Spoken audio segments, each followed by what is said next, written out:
Welcome to Carlos's Blend, where the secret ingredient to success, business, taxes, and life are brewed into every episode.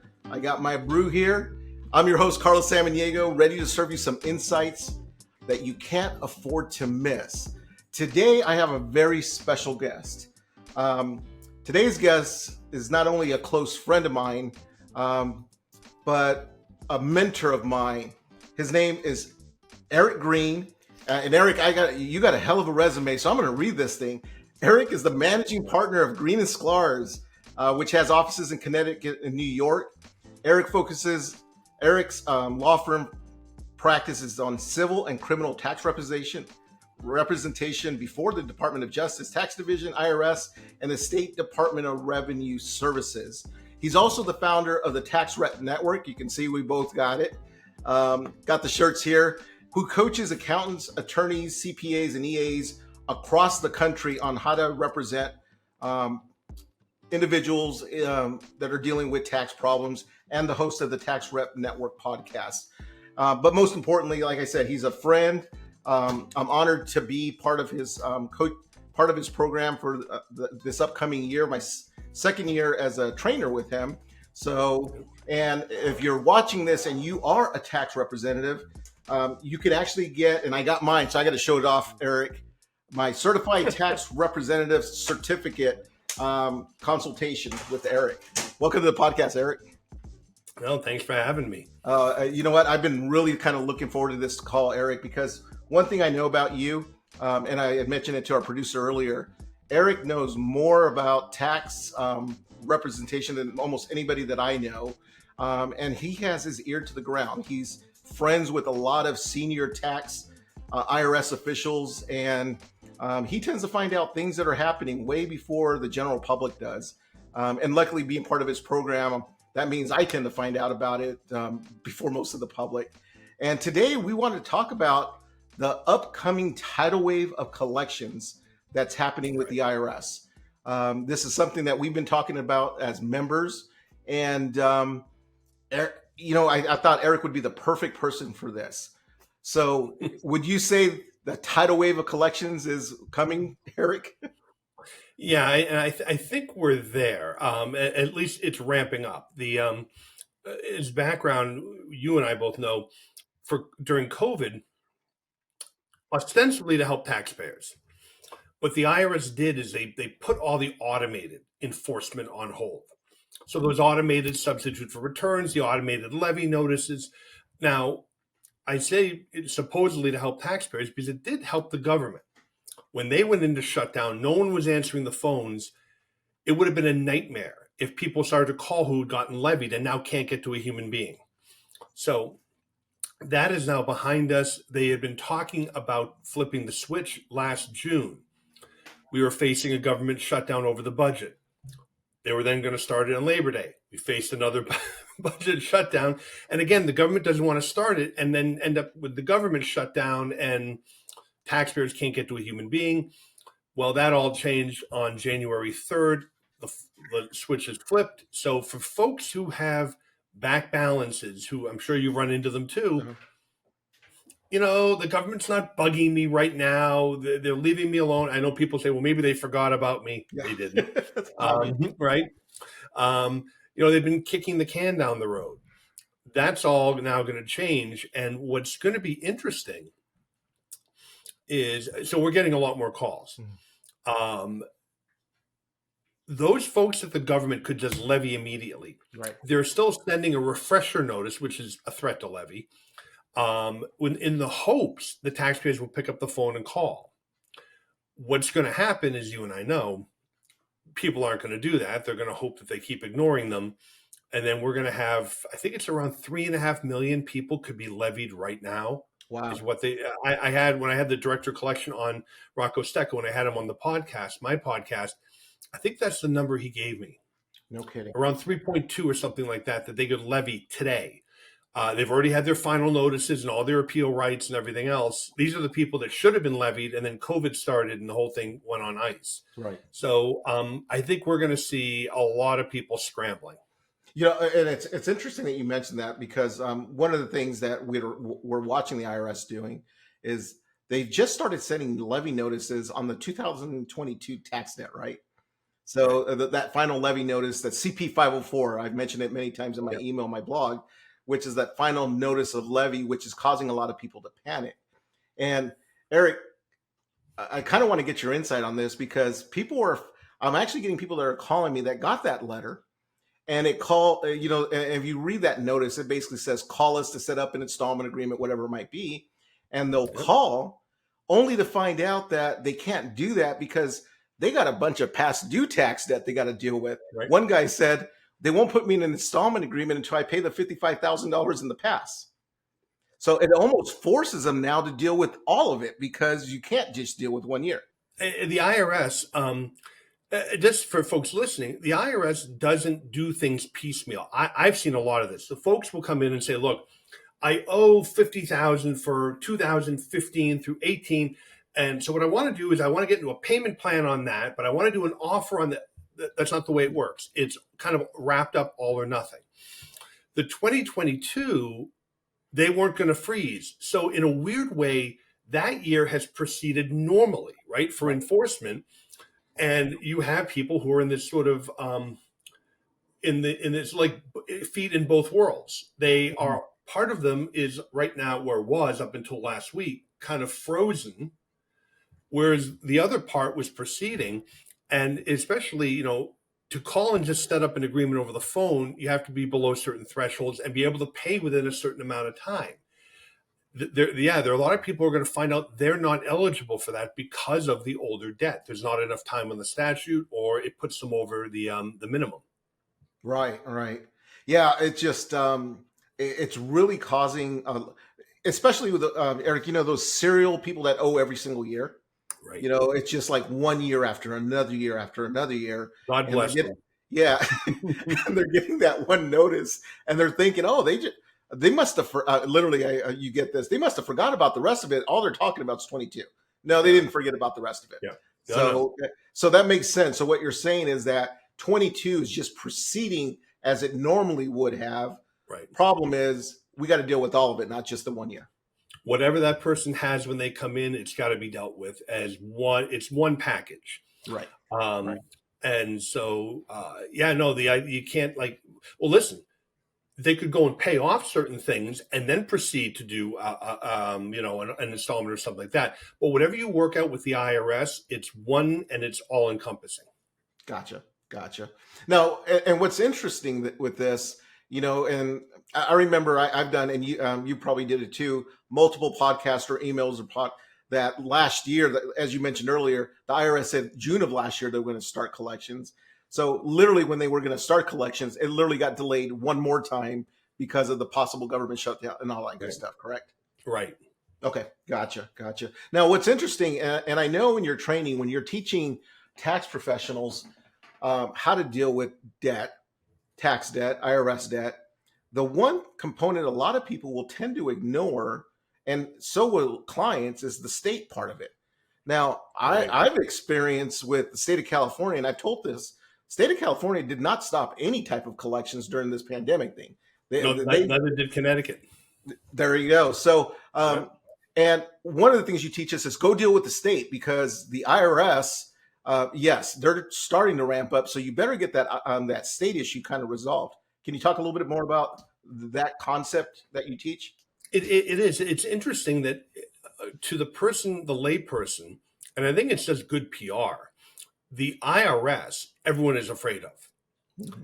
The truth of the matter is, and again, I have not dealt with every state, but I've dealt with California, Mass, Connecticut, New York, Florida, Illinois. The states almost inevitably are far worse than the IRS to deal with for a number of reasons. One, Carlos, I'm sure you've spoken about, with the IRS, it's a formula, right? Reasonable collection potential. When someone meets with you and they do the consult with you, they probably walk away with a pretty good idea of what they can do. Mm-hmm. What are their options? State of Connecticut, there are no guidelines. There is no financial formula. They want to be paid now. Mm-hmm. uncollectible to the state is whether they can grab it or not whether you can pay. Exactly. And so what we find is we have the state of Connecticut that doesn't care who's ahead of them. They don't care what you can and cannot afford. So with them, it becomes a pitched battle of they'll go out 6 months. Well, we need at least 2 years. We're not going to go 2 years. We want 12 months. And you end up in this kind of freewheeling negotiation with them for the best you can. Connecticut is also charging 1% a month statutory interest, like a credit card. Right. And they wrote the statute so it cannot be abated. The commissioner and our superior court cannot abate it. So from my reality, and I think the same is pretty much with California too. If I know when the client comes in, we're going to get stuck dealing with Connecticut, no matter what. And IRS follows a formula. If I can get to them before they file, this really only works if you can get them to them before they file. Right. There is a real strategy to get Connecticut in, deal with Connecticut or deal with California, whatever, both financially, right? Pay them down faster, the 1% interest. They're psychotic, so let's just deal with them. And if you're a business owner, right, state is easy. They'll just go pull your sales tax permit. You're done. Done. You're out of business that moment. In fact, when they have a hearing here, it's similar to a summons at the IRS. You're told to show up and bring your sales tax permit with you, because if you don't convince them to leave you open, you're turning it in right then and there. Wow. Yeah, they don't mess. They don't mess around. And I got a question, Eric, kind of because I don't know if other states do this. Like California, we deal with a lot of non-filers, people who have not filed tax returns, whether it's a couple years or my most recent one, 18 years, right? So, and with California, the IRS, normally the IRS will file that substitute for return because you didn't file a tax return, and they got third-party sourcing information that says that you actually earned income, whether it's a W-2, 1099.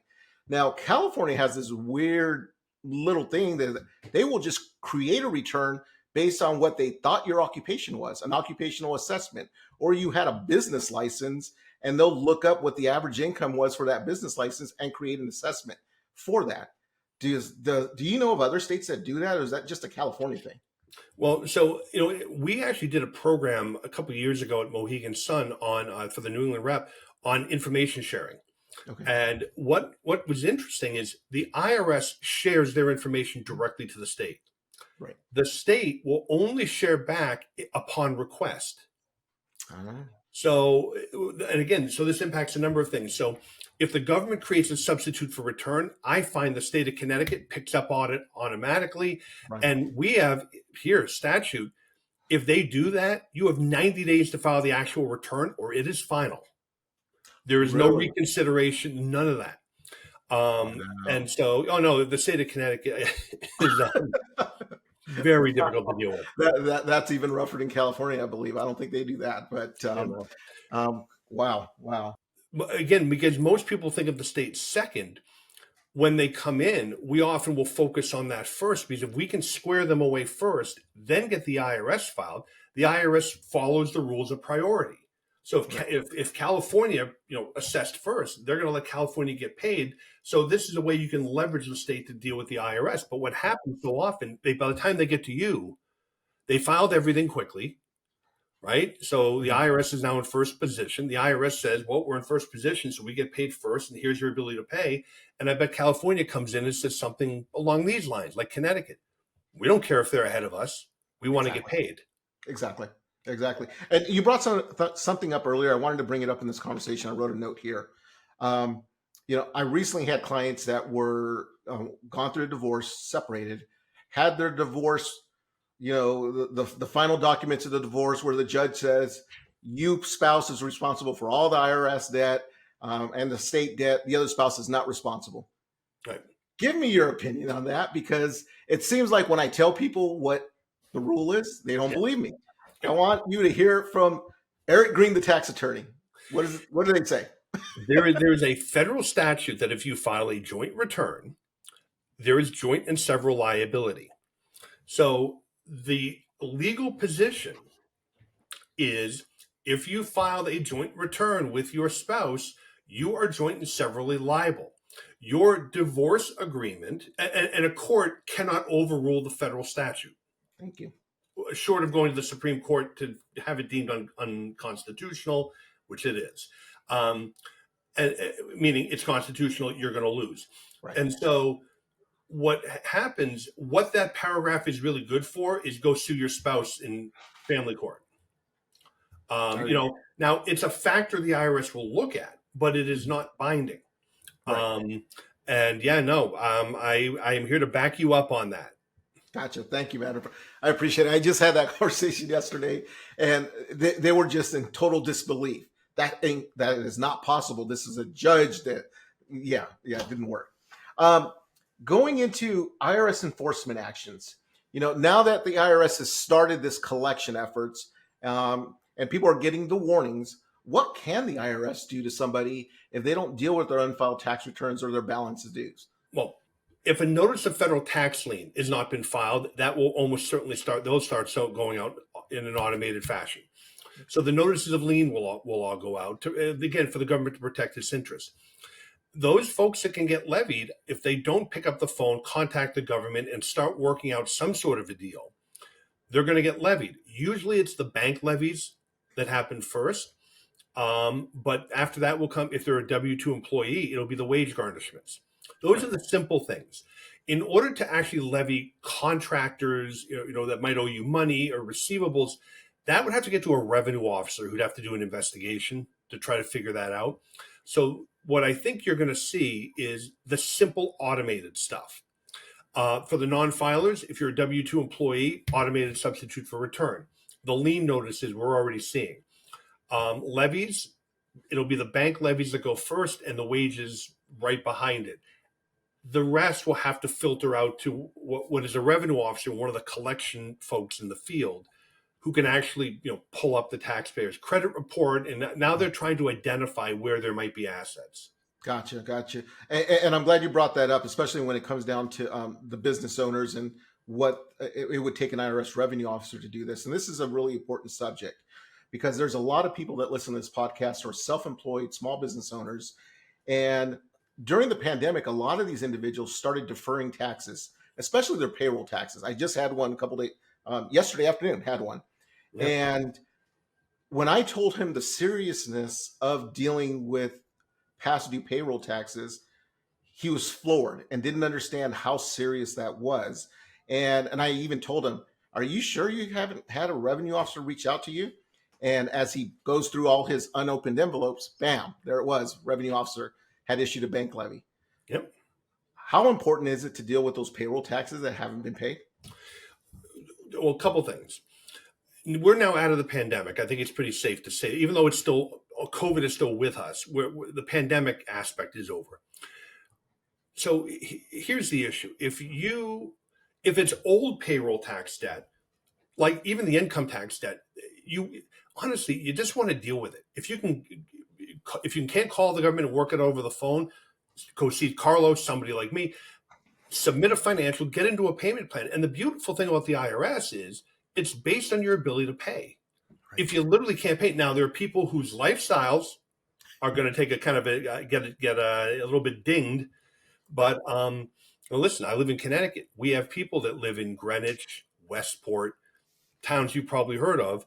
Dealing with them is always funny because they literally live in a different world. Mm-hmm. What they view as sort of basic mainstay expenses, things that you and I would never spend on. But and so the goal of all this, the IRS doesn't want a levy to collect. They want you to pick up the phone and work out a deal with them. So the thing is to get on that. Now, if you're a current business owner and you can't pay the current taxes, you got a bit of a different issue. And the issue here is, why can you not pay the payroll taxes? Mm-hmm.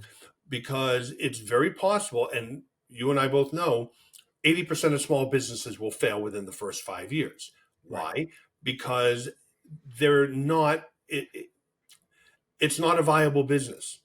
People sit and they do some quick math, but they don't think about Department of Labor, right? The, a workman's comp.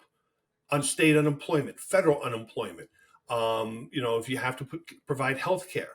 And so what we find is most entrepreneurs, where they go wrong is they really didn't have a good accountant. Mm-hmm. And so when they sat and they mapped this whole thing out on the back of the napkin in the bar with their friend and said, gee, this is a no-brainer. Why isn't everyone doing it? Well, guess what? There's a reason why everyone's not doing it, because it might not be viable. So the key thing, if you can't pay your current, and it goes for sales tax or payroll tax, your business model isn't working. So the important thing is to sit with, honestly, I would grab a CPA or an EA, and you have to sit and go through your numbers, because it might be possible to change. Can you rework this to make it work? Right. Or frankly, if it's not viable, you're better off shutting down. And I'm sure you've heard this. For those people listening, we'll tell people this, and they get angry. Does the IRS want me to shut down? Do they want me to lay off my employees? And I used to sit there trying to explain it. I'm to the point now where I don't care. And so what I'll say is that's exactly what they want. I'm glad we're communicating here. Right. And I said, here's why.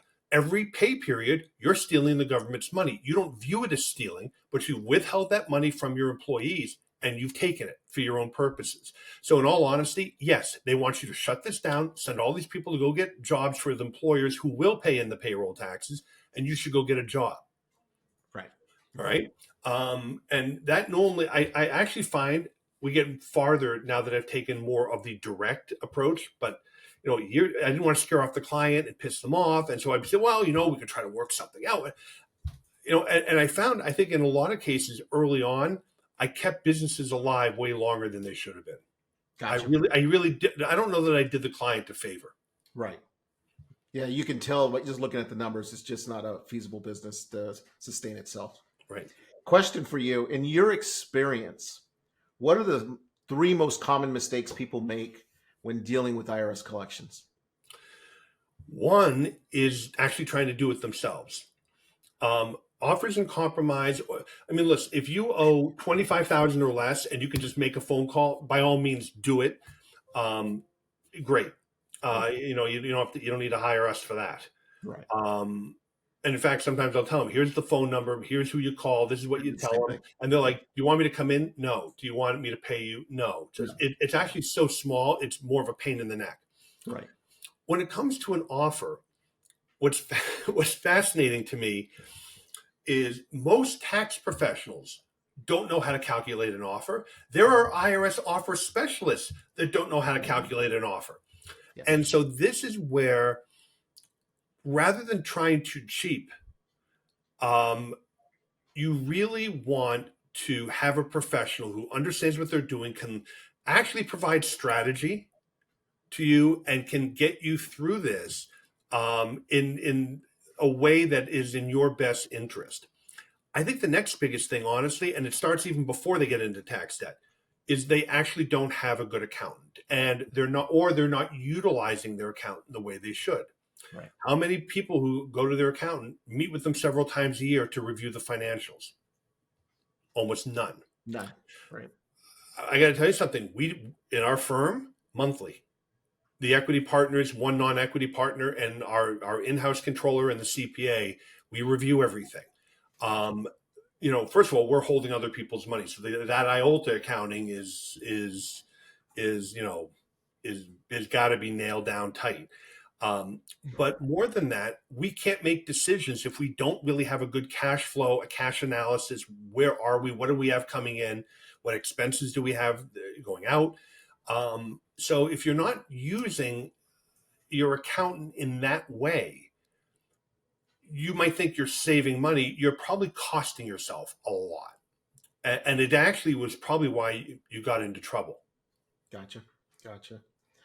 You know what, Eric? I know you have another appointment coming up, and this is a very serious topic. And I've told people multiple times, if you haven't dealt with the IRS, with all the past due issues that you're dealing with, now's the time to be afraid. At least be afraid if you're not going to deal with it going forward. Right. Any last minute tips for either the tax accountant, or the individual that has these past due tax problems, what would be your advice to them right now? We don't. It's the same for both. If it were an accountant with clients or the clients themselves, don't wait for the government to find you. Get in now for a couple of reasons. One, if you go in proactively, it's easier when you contact them than when it gets to a revenue officer who's now usually ticked off because you have been ignoring them. For the accountants who have clients with this, I would make them aware that automated enforcement is ramping up, and they don't want to find out about it when they go into their bank account one morning and all their checks have bounced because the money is gone. The other thing you and I both know, as this ramps up, getting through to a human being is going to get more difficult. Mm-hmm. I think that my word of the day for those folks who owe money is proactive. I would proactively get to a professional, call Carlos, call whoever, get working on this, reach out to the IRS. They'll put a hold on collections. They'll work with you because the goal is to get you set up and move you out of the inventory. Yeah. You know what? Amazing advice. And to wrap this up, I know with the amount of collection issues that are going to happen, we can only handle so many people. That's why Eric is on a mission to train tax representatives how to represent people. So if you're a tax professional watching this program today, Eric, how do they reach out to you to kind of learn more about how to help taxpayers with tax problems? Oh, it's taxrepllc.com. You can reach out to me or any of the folks who are training people. You know, we have some members that really have taken it to the next level. Carlos, Leanne, Patrick, they're all on our website. Reach out to any one of us. It's a great time to roll up your sleeves. One, it's a business opportunity. Help your existing clients attract in new clients. Because I will tell you, for the CPAs and EAs, once you solve someone's tax problems, you've got a client for life. Exactly. Right. The other thing is, Carlos, you mentioned the CTRC, the Certified Tax Representation Consultant designation. Yeah. What's weird is our tax rep members reported back they got more tax work. I was like, well, that's weird. And so we did a follow-up. I'm like, why did you get more tax work? They said when they began using the designation and put that out there to their network, what happened is people would come in and they'd say, I don't have a tax problem, but if I do, I know you can handle it.